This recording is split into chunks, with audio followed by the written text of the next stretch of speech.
किसान साथियों, अपने पार्लियामेंट में दो मुद्दों की गूंज सुनाई देगी। एक ओबीसी में वो राज्यों का और जो केंद्र का है उनके समावेश के साथ एक बार ओबीसी एक बहुत बड़ा वोट बैंक है जो प्रधानमंत्री और चुनाव में बड़ी भूमिका निभाता है। और जिस तरह से हरियाणा और पंजाब में किसान आंदोलन है, तो इसी जाति वर्ग से, जैसे इसको जाटों का आंदोलन भी कहा गया और कुछ जातियों का आंदोलन कहा गया, तो एक इशारे से कुछ इनके मंत्रिमंडल में लेके आइए, कुछ इनको केंद्र की लिस्ट में आप सूची में नाम डालिए और सीधा उनको लुभाने का एक प्रयास है। दूसरा चला वहां पे बिजली अधिनियम 2021। ये है क्या? जैसे आप फोन में नेटवर्क चुनते हो, एयरटेल का, आपका वोडाफोन का या रिलायंस का, तो आपके पास विकल्प होते हैं, आप पोर्ट करा सकते हो और जिस नेटवर्क की बढ़िया सुविधा आप ले सकते हो। लेकिन यही सुविधा बिजली क्षेत्र में सीमित थी। आपको राज्यों के जो बिजली निगम थे उन पे आपको डिपेंडेंट रहना पड़ता था।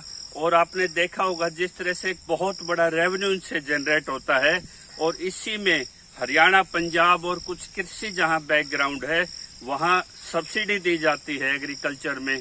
तो सरकार का ये तर्क है इसमें कि हम उपभोक्ताओं को मल्टीपल चॉइस दे रहे हैं, यानी कि अडानी पावर का और जो कॉरपोरेट का बड़ा नेशनल सोर्स पे जो एक नेटवर्क है उसको अब विकल्प के तौर पे उन्होंने रखा है। इस पे आपत्ति ममता बनर्जी की तरफ से सबसे पहले आई। उनकी आपत्ति थी कि इसमें कंज्यूमर को पिक एंड चूज करके उठाया गया है। स्पेसिफिक इन्होंने लिखा हुआ है कि हम सिर्फ कमर्शियल और इंडस्ट्रियल सेक्टर्स को हम अपनी ये सुविधा देंगे, यानी कि जो बहुत बड़ा रेजिडेंशियल सेक्टर है, भले जगमग योजना से उनके मीटर बाहर हो गए हों, वो उनको सीधा उनसे ज्यादा रेवेन्यू आता हो। और दूसरा, इन्होंने जो एग्रीकल्चर सेक्टर को बिल्कुल बाहर लिखा है, यानी कि कमर्शियल और इंडस्ट्रियल दो सेक्टर्स में वो सुविधा देंगे, अमेंडमेंट के लाभ देंगे। यानी कि जो घाटे का, लाइन लॉस का, जो 10 तरह के सरचार्ज टैक्सेस जो देता है रेजिडेंशियल, उस सेक्टर को, जो सबसे बड़ा सेक्टर है, जो सरकारें चुनता है, जो प्रधानमंत्री सीएम चुनता है, उसको उस अमेंडमेंट से बाहर रखा गया है। यानी कि लाभ भी चाहिए तो खाली कमर्शियल सेक्टर पे लागू करने के लिए चाहिए। इसलिए राज्यों की इस पे एक बहुत बड़ी आपत्ति है।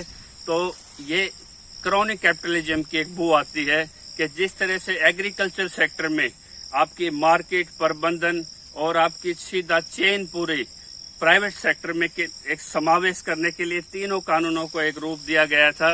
यानी कि सरकार बीच से निकलना चाहती है, सब्सिडी से भी बचना चाहती है इलेक्ट्रिकल सेक्टर में, जैसे एग्रीकल्चर से बाहर निकल रही है। हर एक राज्य से इसका विरोध होना स्वाभाविक है। और भावी सीएम गुरनाम सिंह जी को मेरी तरफ से एक राम राम। वो एक भ्रम में है कि पंजाब में अमरिंदर सिंह और अकाली का जैसे इन दोनों के बीच में 28% का उनका पिछले चुनाव में वोट बैंक था। मात्र 3.5% वोट बैंक के साथ आम आदमी पार्टी की सरकार पंजाब में बनने जा रही है।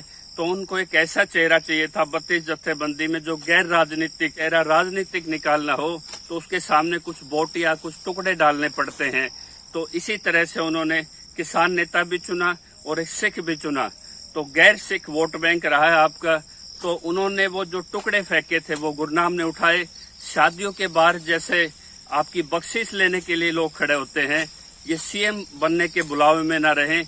ये उनका एक हथियार है, टूल है, एक पालतू, एक दुर्भाग्यपूर्ण प्रयोग हुआ है। तो निश्चित तौर पे वो अपना 3.5% वोट बैंक भी राइज करेंगे, क्योंकि किसान आंदोलन के पीछे के सेंटीमेंट को पार्टियां कैश करना चाह रही है। और दूसरा उनके पीछे है कि सिखों को आप प्रभावित कर दो, किसान सिखों को, जट सिखों को प्रभावित कर दो, और जो गैर सिख है और दोनों पे अटैक कराइए आप, अमरिंदर सिंह वाले नेटवर्क पे भी और अकाली पे भी। और इनका इतना ही काम दिया है कि आप खुल के भौंकिए इन पे, लेकिन हमारा वोट बैंक बढ़ाइए। तो इस तरह के 2-3 ये प्रयोग आपके आंदोलन के दौरान हुए हैं। इस पे आपकी जो भी राय हो, आपके कमेंट्स हो, वो खुल के आप अपने रखिए और ज्यादा से ज्यादा लाइक एंड शेयर कीजिए। ये थे वो अधिनियम संशोधन, ये थी आंदोलन के पीछे आंदोलन को कमजोर करने की रणनीति। और जो मुख्य नेतृत्व को आज जत्थेबंदियों को सोचना पड़ेगा कि किसान का वोट बैंक तोड़ने के लिए किसान नेता को ही प्रयोग राजनीति कर रही है। तो हमें इससे सचेत रहना पड़ेगा और मुद्दों पे केंद्रित होना पड़ेगा। जय किसान।